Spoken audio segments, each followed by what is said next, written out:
2 থেকে 3 মিনিটের একটি ছোট গল্প শুনে যাবেন, আশা করি ভালো লাগবে। একটি ছেলে খুবই সাদাসিধা ছিল। সে একটি দোকানে চাকরি করত। ছেলেটির বেতন ছিল মাত্র 5,000 টাকা। ছেলেটির দোকানের সামনে দিয়ে প্রতিদিন একটি মেয়ে স্কুলে যেত। মেয়েটি প্রতিদিন বোরকা পরে যেত, কিন্তু প্রায়ই মুখটা খোলা থাকতো। একদিন হঠাৎ করে ছেলেটির নজর পড়লো মেয়েটির দিকে। এভাবে বেশ কয়েকদিন যাবার পর মেয়েটি বুঝতে পারলো ছেলেটি তাকে লক্ষ্য করে। মেয়েটিও বাঁকা চোখে ছেলেটির দিকে তাকাতে শুরু করলো। ছেলেটি মেয়ের চলাফেরা দেখে মুগ্ধ হলো। আফসোস করতে লাগলো, ইস, যদি আমিও আজ পড়াশোনা করতে পারতাম, তাহলে সাহস করে মেয়েটির সাথে কথা বলতে পারতাম। মেয়েটি বুঝতে পারলো ছেলেটি তাকে ভীষণ পছন্দ করে। তাই একদিন মেয়েটি ছেলেটির দোকানের পাশে দাঁড়িয়ে রইল।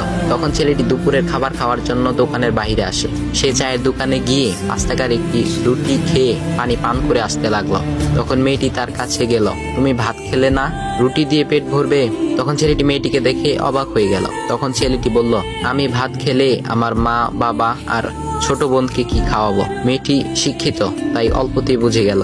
সে হাত ধরে বলতে লাগলো, তাহলে তুমি যে আমাকে পছন্দ করো, আমাকে কি খাওয়াবে? তখন ছেলেটি বলল, আমি তো তোমাকে আপন করে পাওয়ার জন্য দেখি না, কারণ সে যোগ্যতা আমার নেই। তবে এটা সত্যি যে তোমাকে দেখলে আমার খুব ভালো লাগে, তাই দেখি।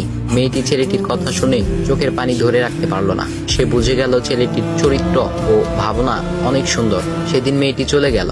বাসায় গিয়ে রাত্রিবেলা মেয়েটি অসুস্থ হয়ে পড়ল। পরে তাকে ডাক্তারের কাছে নিয়ে আসা হলো।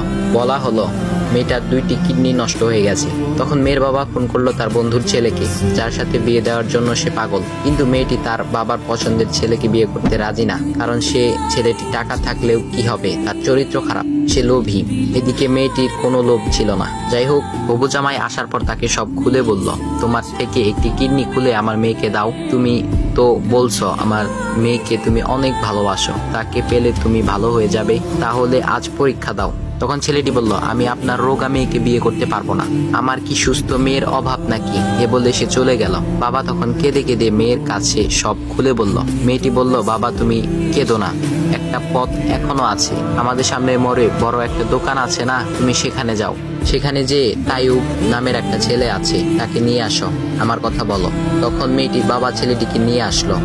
মেয়েটিকে দেখে ছেলেটির চোখ ভিজে পানি পড়তে লাগলো, কারণ মেয়ের বাবা তাকে সব খুলে বলেছে। তখন ছেলেটি মেয়েটিকে বলল, তুমি আমাকে একটা কিডনি দিবে? ছেলেটি বলল, কিডনি দেবার জন্যই আমি এসেছি। মেয়েটি